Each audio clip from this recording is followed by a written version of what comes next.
わさびアニメ、すごいですね。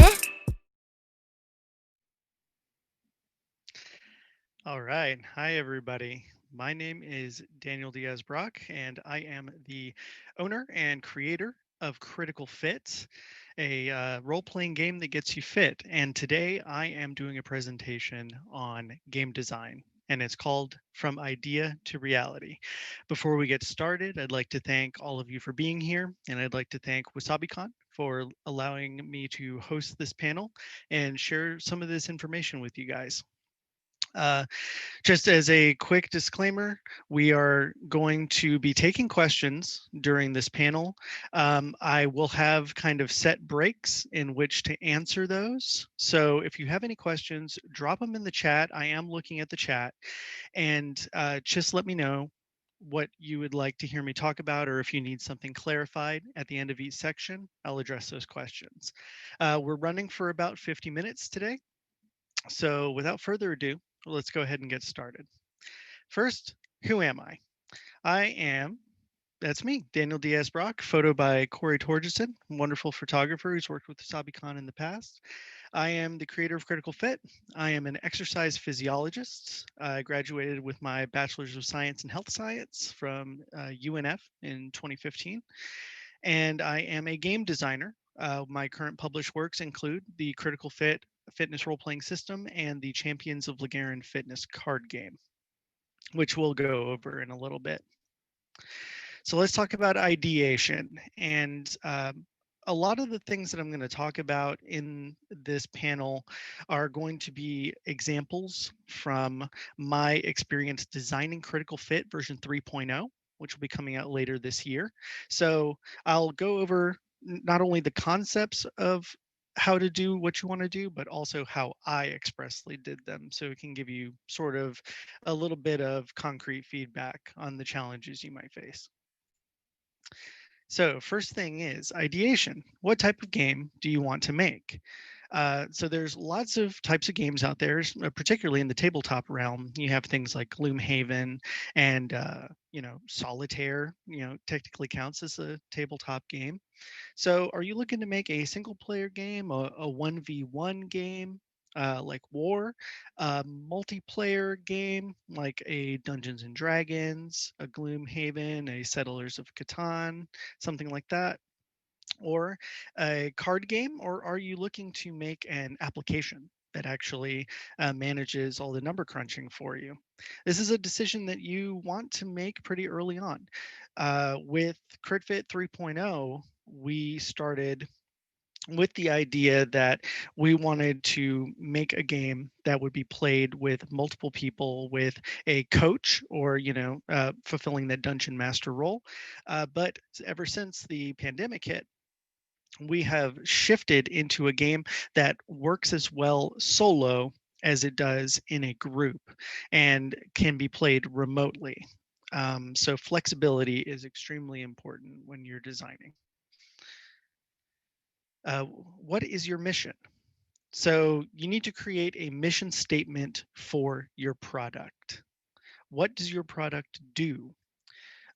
So the biggest thing with product design, and you have to start thinking of your game, even if it's just something that you'll play casually with your friends, you have to think of it as a product.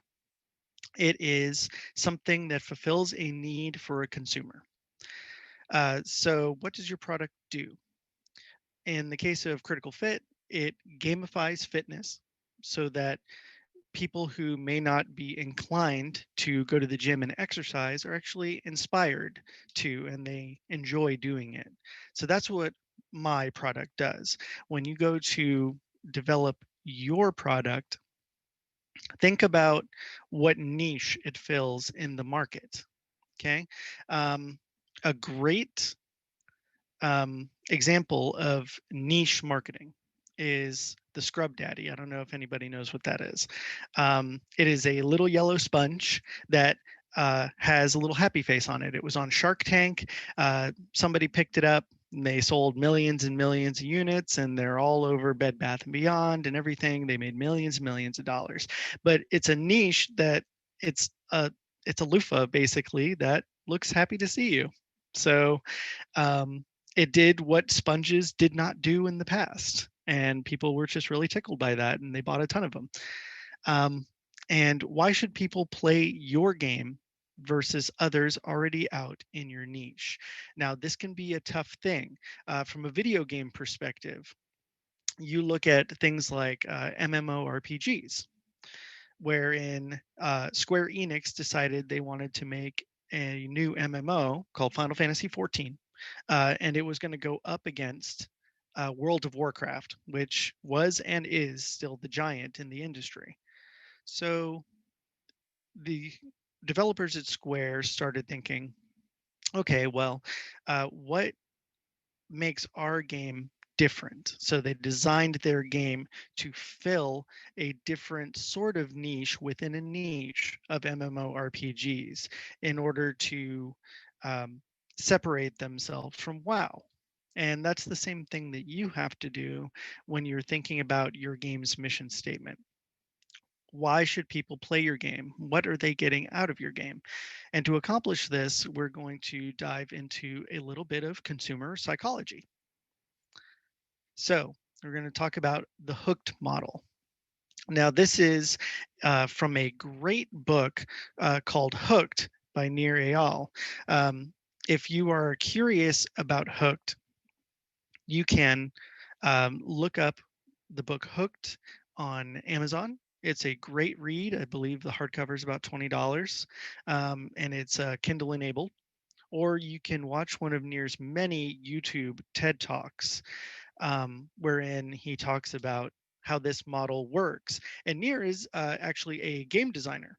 So this is lessons that he learned from the mobile gaming realm. So there's four sections to the hooked model. The first is trigger. You have external and internal triggers. An external trigger is something telling you to do something, right? And from the perspective of critical fit, being told you need to work out doesn't really work. Everybody and their brother and their sister is always telling us to lose weight and work out, and we got to get fit and do all this stuff, right? So an external trigger is not what we'd be looking for my product. An internal trigger is something that we want to use. And so that is your own self motivation to get fit and to lose weight and to be more active and healthy. From there, we move on into, oh, I apologize. What we need to do is funnel those triggers into the next area. And that's why this little guy is shaped like a funnel. And we're going to go into the action step. The action step is what the player does. So in gotcha games or things like the thing slips my mind, Bejeweled, um, things like those little mobile games, Clash of Clans, World of Tanks, things like that. The action is you set up whatever the game mechanics are, and then you press play and go through the game, or you swap the crystals. Candy Crush. That's what I was looking for. And uh, when you take that action that the game wants you to do, you get a variable reward. Now, we're used to, as gamers, getting rewards in games. When you're in Dungeons and Dragons, you go through and slay a frost giant and complete your quest. You are expecting some kind of reward, be it gold from the person who gave you the quest, or some sort of treasure or a dragon's hoard or anything like that. That's the whole reason you play the game, is to get some sort of reward. And we'll talk about the different types of rewards in just a moment. Excuse me.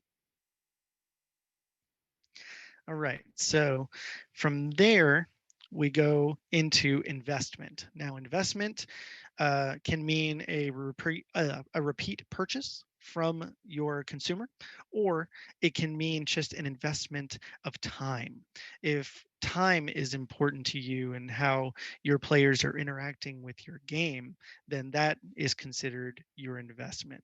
And then the investment leads back into a trigger, which then begets the process all over again. Now, the external trigger this time can come from within the game itself. Once you've invested, say in Pokemon Go, if you need some more Pokeballs or you need um, some berries or a raid pass or whatever it is to do what you need to do, you can invest either Pokecoins or actual money into the game in order to get this trigger to be able to do the things that you want to do, action, to get the reward that you want, which then leads you to invest more time and money into the game, so on and so forth. If you'd like to delve deeper into this, I highly recommend picking up the book Hooked. It's a great study in product design. But here we're going to talk primarily about variable rewards because that's what's most important from a gaming perspective. There are three different types of rewards, according to AL. Um, rewards of the hunt, which most of us are familiar with. This is like random loot drops. It's like finishing a dungeon in Diablo and seeing what pops out of the chests. Egg hatching and Pogo, very a reward of the hunt, a variable reward, extremely variable. The type of egg changes, what kind of Pokemon you get, the distance required to hatch the egg, etc. And that's how Pokemon gets you into the action step. It tells you you need to walk 7 kilometers to get this variable reward. It's going to want to make you do it. So that's how rewards of the hunt work. Rewards of the tribe, sharing your success with others and being on social media. So a lot of times, especially in the fitness domain, there are things that, a common joke is if it didn't show up on Facebook, then a workout didn't actually happen. And that usually comes from, you know, people wanting to share their accomplishments, but, others may not appreciate how often they share.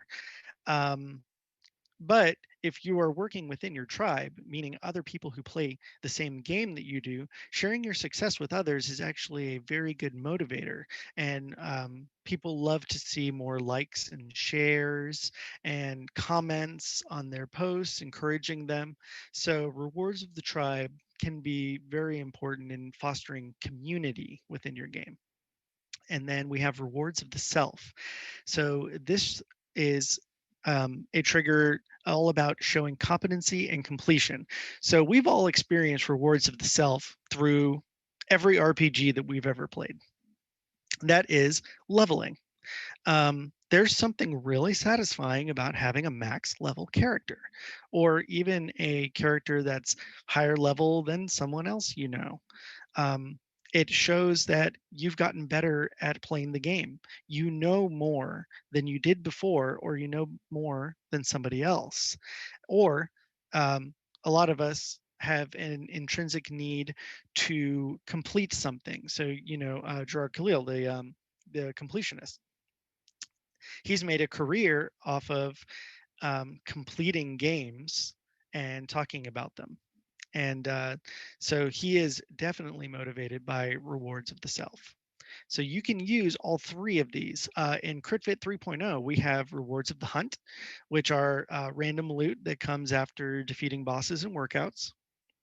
Rewards of the tribe, um, we have a social media community that's all um, made to see other people's successes and encourage them. And then we also have rewards of the self. By playing our game, you get fitter in real life, and you have a number to reflect that, but you also have a real life um, example of how the game has changed you for the better. All right, so we've got game systems. So say you're developing a new game, but you don't really know where to start. Um, there are a lot of different options that you can have for different game systems. So we've got Dungeons and Dragons and Pathfinder. Those are based off of the classic D20 systems, which everybody's pretty familiar with. You roll a D20 to succeed or fail, and then you have various other die that you use to determine how much damage you do or other bonuses like that. You have Powered by the Apocalypse, which is a D6 based system. Shadowrun, also D6 based. Iron Kingdoms, which includes some tactical and distance, and it's a little bit more, I would say, tactical than Dungeons and Dragons, a little bit different flavor. You can do a custom design. So there's lots of journaling RPG. There's some live action role plays. You have something like Crit Fit, which uses exercise as a metric for whether your attacks hit and how effective they are. So that was a custom design from the ground up.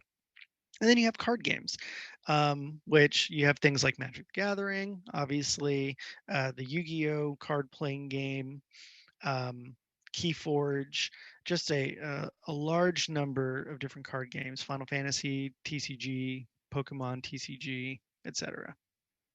So deciding what kind of game you want to make along with the target audience and your niche, incredibly important. Should I use dice in my tabletop role-playing game? Not necessarily. Um, You can consider using a different kind of random generator, such as a deck of cards or like a literal RNG application on your phone. You could use a phone as part of the lore of your game. You can also do things like flip coins, um, create tests of skill at the table.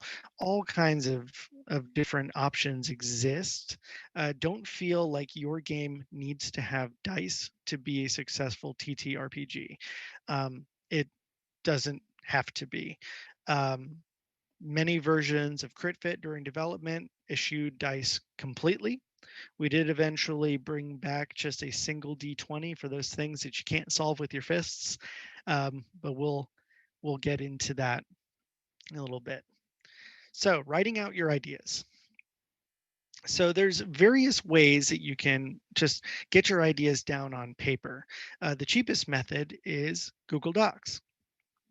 You can create a library of ideas, planning, outlines, and lore.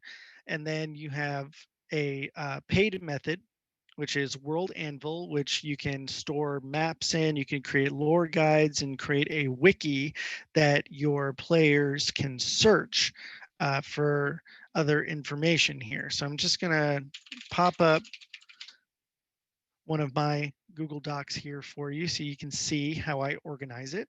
This is actually the CritFit 3.0 guide. You can see all my crazy writings here. This is the working title, Advanced Critical Fit. We've got a bunch of different stuff going on here. So over on this left side, you can see you have a lot of different options as far as doing headings and programming those into your documents. And then you can jump to different combat styles. You can set up different areas for reference material and do loot tables and all kinds of stuff here. So this is how I generally organize all of my information. And then once you're done, Google Docs can actually generate you a table of contents that automatically updates in case you're sharing the information with playtesters or putting it up on a Discord for your community to review, things like that. So we'll bebop back over here. So Google Docs is wonderful. It is cloud hosted. Never have to worry about access other than if you don't have internet. You can pull stuff up on your phone in a pinch. It's pretty great. And then you have World Anvil, like we discussed. I currently do not use World Anvil, but it is incredibly well reviewed. If you have a setting decided on, if you have a big world with lots of interactions between different factions and all that kind of stuff, you will want to have a World Anvil because your players can log onto it and enjoy the content without you having to moderate the content as much. Playtesting. Once you get to a point where your game ideas are kind of together, right? You've thought about your gameplay loop. You've thought about what kind of dice you want to use. You've thought about character creation, and you've put together your Google Doc and how all of that is going to play with each other. Now you have to move on into playtesting. So what I do a lot is called solo playtesting.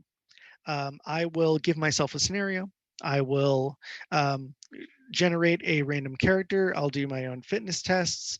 I'll do all that kind of stuff and do that just all by myself and just make sure that it works. You can also hand it off to friends. I know I've got a couple friends in the chat who have been the recipients of some of these playtest materials. Um, so you try to put yourself in your player's shoes. It can be really difficult to try to playtest if you come into it thinking of on the basis of a game designer. Okay.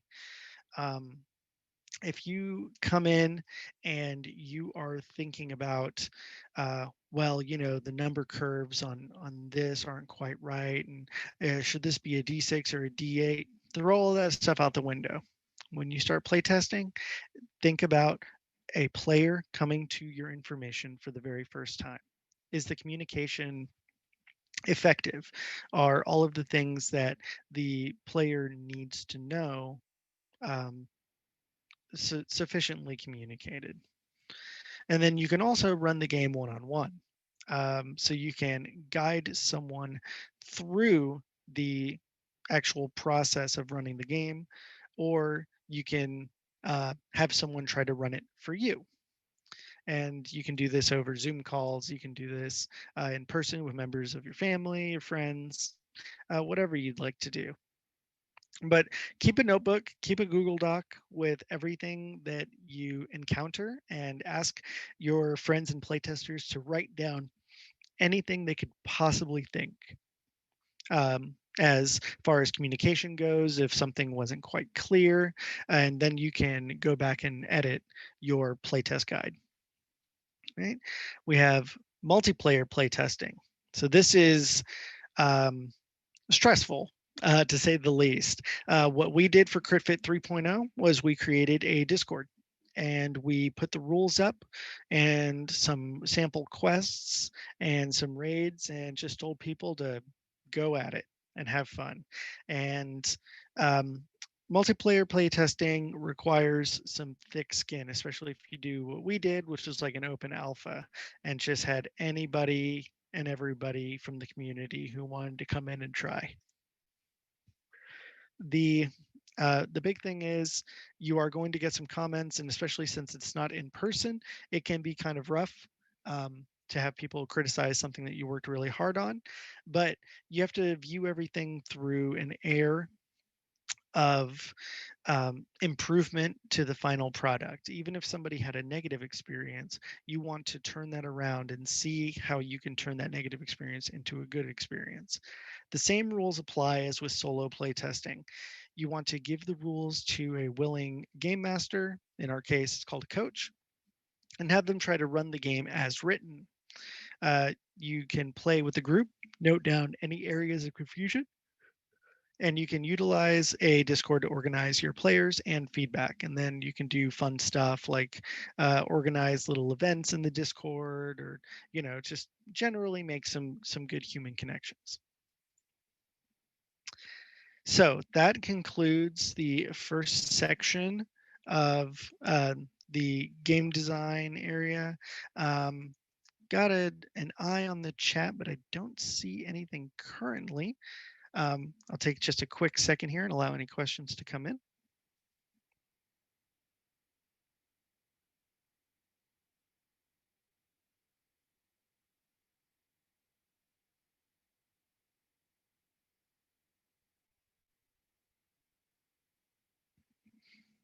Okay.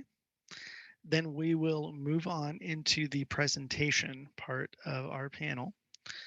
So, presentation. We'll scoot back real quick. Over here, you guys can see the covers of very many Dungeons and Dragons guides. Now, Wizards of the Coast are masters of presentation. Not only do they have the money for it and the teams for it, but they do have an eye for branding and design. Notice that everything on here is painted in a pretty similar style. pretty realistic, even though it's pretty fantasy based. And then you have a consistent text mark on each of these products, save for Art and Arcana, but that's more of a an art book. So, software.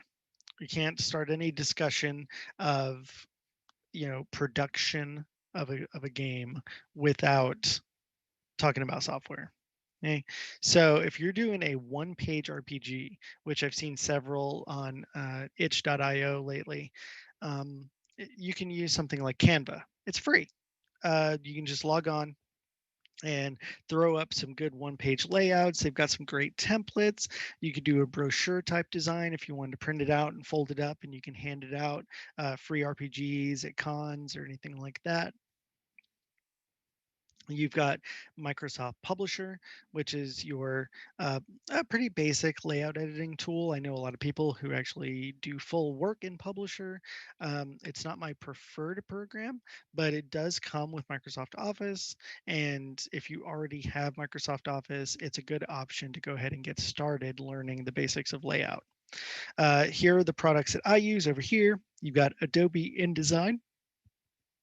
The price is high, but you'll likely need the other apps in the Creative Suite to realize your vision. And what I mean by that is InDesign is powerful on its own, but Adobe now does not sell applications on an individual basis. They sell by subscription. So you need to get the entire Creative Suite in order to do pretty much anything that you're going to want to do. If you want great covers like this, you are going to need Photoshop. The letters and logo work are all done in Vector, so that is Illustrator and InDesign. If you want any sort of marketing, which we'll talk about later, you're going to need things like After Effects and Premiere. There are free alternatives to most of this, but you can get it all done with the Adobe Creative Suite. Speaking of alternatives, I use Affinity Publisher nowadays. Instead of the subscription model that Adobe has, Affinity works with one-time fees with lifetime free updates. It's only $49.99 instead of the $52.99 per month that Adobe charges. So you could get the full Affinity Suite for less than 3 months of Creative Suite, and you have it forever. It's got an excellent work environment. I fully recommend Affinity Publisher. I call it InDesign but better. So if you're looking for something to get started in, I recommend Canva. If you're looking for full professional layouts, I recommend Affinity. Images. So images are an important part. I'm going to keep hearkening back to this picture. Images are important. If this book literally just said Waterdeep Dragon Heist on the front of it on an all black cover and had nothing else going on, like it wasn't like cool leather textured or anything like that, is anybody going to buy that? Or are you going to buy this monster manual that has this beholder making these dudes run away? Think about how powerful images are and how they stimulate purchasing decisions and like interest in something. You can learn so much about what a game is about just from a few images. Speaking of, you see my example logo right down here behind me. This tells you what you need to know about critical fit, right? It's got a D20. So we've got our tabletop RPG. We've got our kettlebell handle. And that tells you we're about fitness. The name tells you as well. So, images. There are a few different ways to get images for your project. If you're on a budget and you just need some stock images, there are sites like Unsplash, Pixabay, Pexels. There's just so many. Vector Stock is another great example if you're using for looking for vectors for Illustrator. You can use these things, and most of them especially if you're not planning on selling your game, but rather just distributing it. You can get these things and legally use them for free. Many things on Pixabay are under a Creative Commons 4.0 license, which means you can use them in um, commercial images as long as you have proper attribution. So if you can't afford to hire an artist, which most people when they're starting out making their first game can't afford to hire an artist. I have the luxury of being married to one, but I still pay her for all of her work. So if you can't hire an artist or communicate with an artist, ensure that you are using royalty-free art that is free for commercial use. I wish I could put this in 1 million caps and 120 million size font. It must be labeled as free for commercial use if you are going to use it. Otherwise, you are not only damaging the artists, but you are threatening legal action upon yourself. And nobody wants that. Right. So, next thing is if you are going to use the art, even if it's free for use and even if attribution isn't required, and no matter what the license says, still credit your artist, people. So, like this illustration here, I used on our cover for Into the Woods. Um, and the illustration is by Dobzev on pixabay.com. This is literally all you have to write in there. A link to the image would be even better, but as long as you're crediting your artists in the way uh, in which they choose for you to credit them, it's perfect. Grab a quick sip. Okay, hiring an artist or writer. So this is where you got to put your business hat on. Artists are working professionals. They are undervalued in this economy, and it is incredibly important that we respect our artists and their wishes. Okay, nothing that we do in the world would be possible without the tireless work of many, many, many artists. Okay. So when you go to hire an artist, look at their work, see if it's something that fits in with your idea of what your game's about, and then reach out to them personally, either through their form, if they have like a contact form on their website, or if they, you know, take Twitter DMs or anything like that. However, they like to be hired through Fiverr. Um, you can usually find out if an artist prefers you to contact them in a certain way. Do not DM people without permission. Let me put the disclaimer on there. So ask their rate and then respect the rate. If they charge $20 an hour and they quote you a certain amount of hours to get your piece done, that's what the price is. Do not lowball these artists.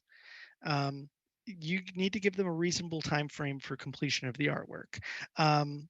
And you need to work with your artists on this. Many artists aren't great about talking about how long things actually take them, um, because that's just how an artist's ego works. They, usually undervalue themselves and their time. So make sure that they give you a reasonable time frame. You can't expect like a whole giant 8.5 by 11 fully painted piece to be done in like 2 days. It's not going to happen. Assemble references for the kind of thing that you want. So you want to, if you want something that looks like the cover of Dungeons and Dragons Monster Manual, give them that image and say, this is what I like about it, but I want to change this, this, and this. And so they have something to go off of. Poses, the environment, and the feel are all incredibly important.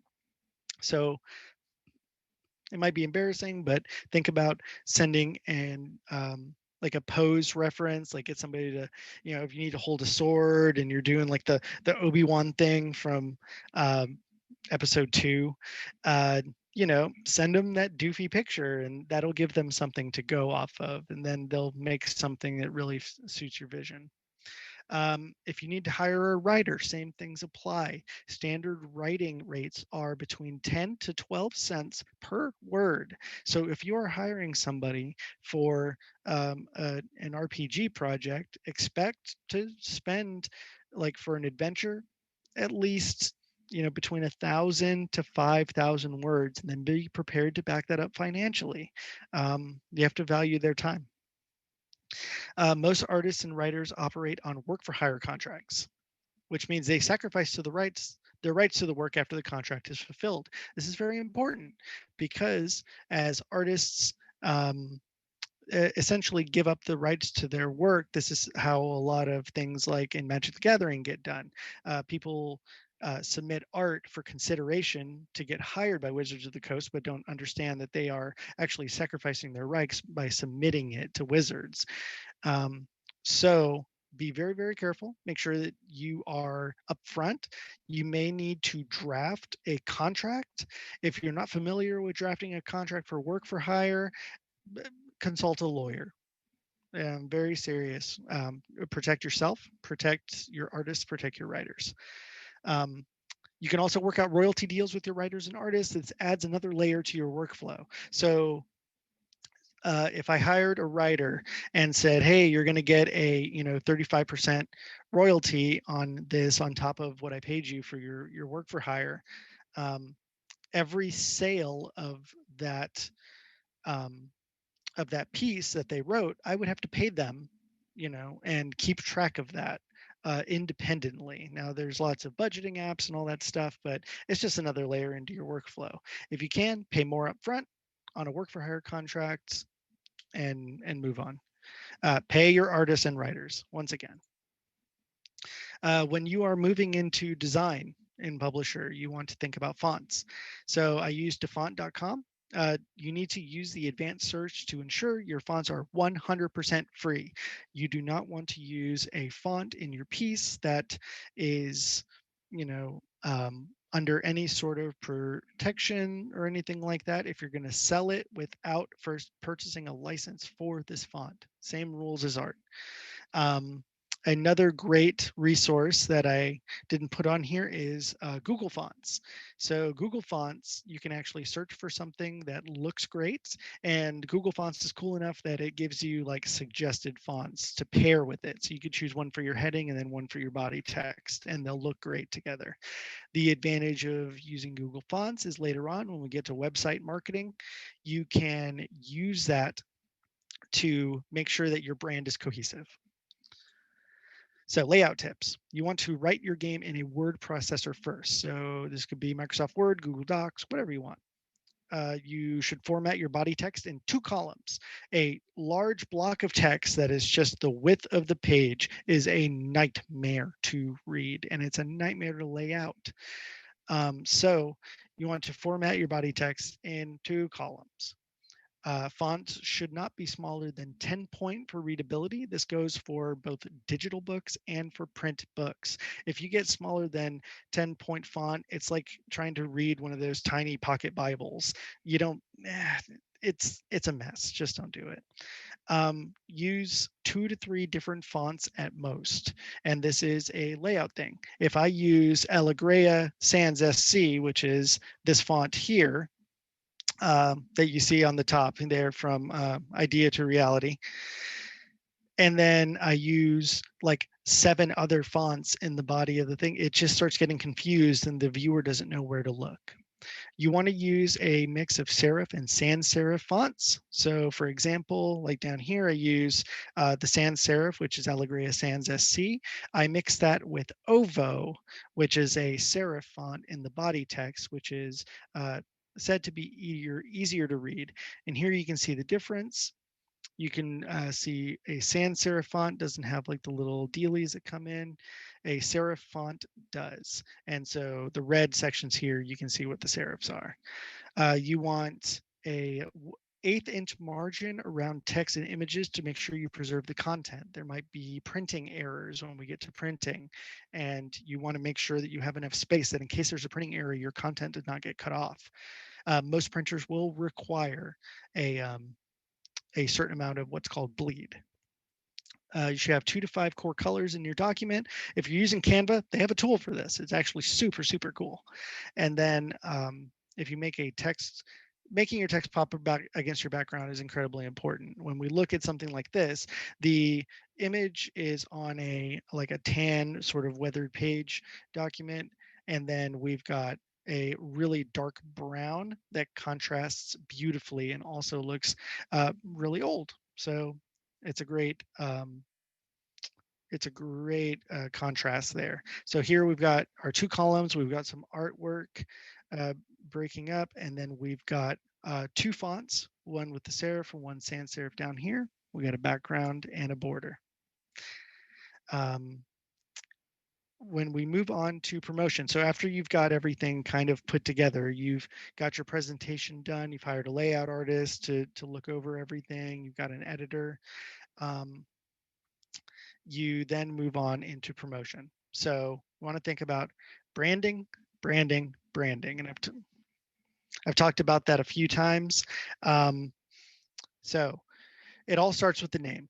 CritFit was originally called Fitness Quest when I first started writing it. I'm an exercise guy. I wasn't like a writer.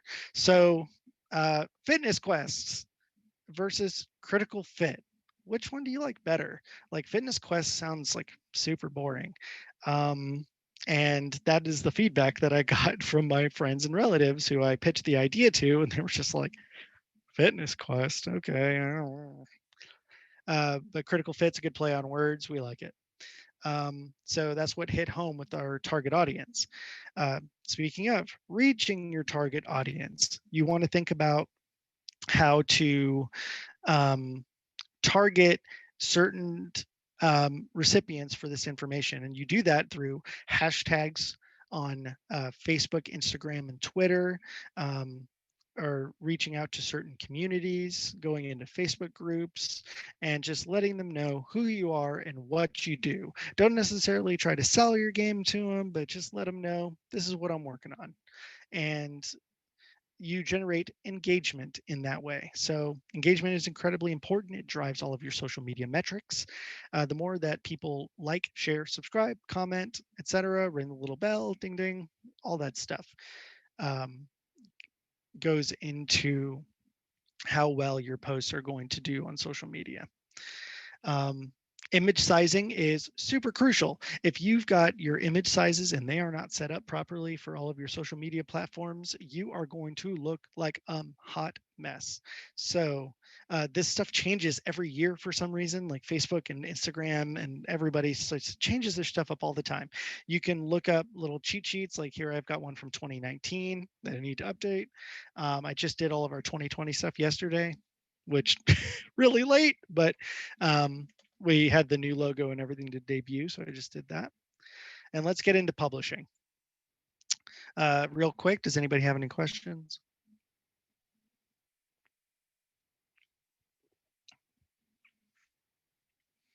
Okay, we're going to move into publishing. So the first Critical Fit was published on Amazon KDP. It used to be called CreateSpace. They do softcover books and ebooks that go on the Kindle store. They are fulfilled by Amazon.com. This is a great option. Their formatting is pretty strict and they have some limited options, but it's zero cost to you unless you want physical copies of your own book. CritFit orders our own books sometimes for putting in retail environments, so you can get them at cost. Or if people order them off Amazon, then you're gravy. Like you don't spend a thing and they just send you money to your bank account, direct deposit. Drive-Thru RPG or Drive-Thru Cards is how we prototyped Champions of Lagarin, our fitness card game. It's a great community. They offer both softcover and hardcover books. They do card printing and distribution, and they are great for prototyping game mechanics or doing one-offs.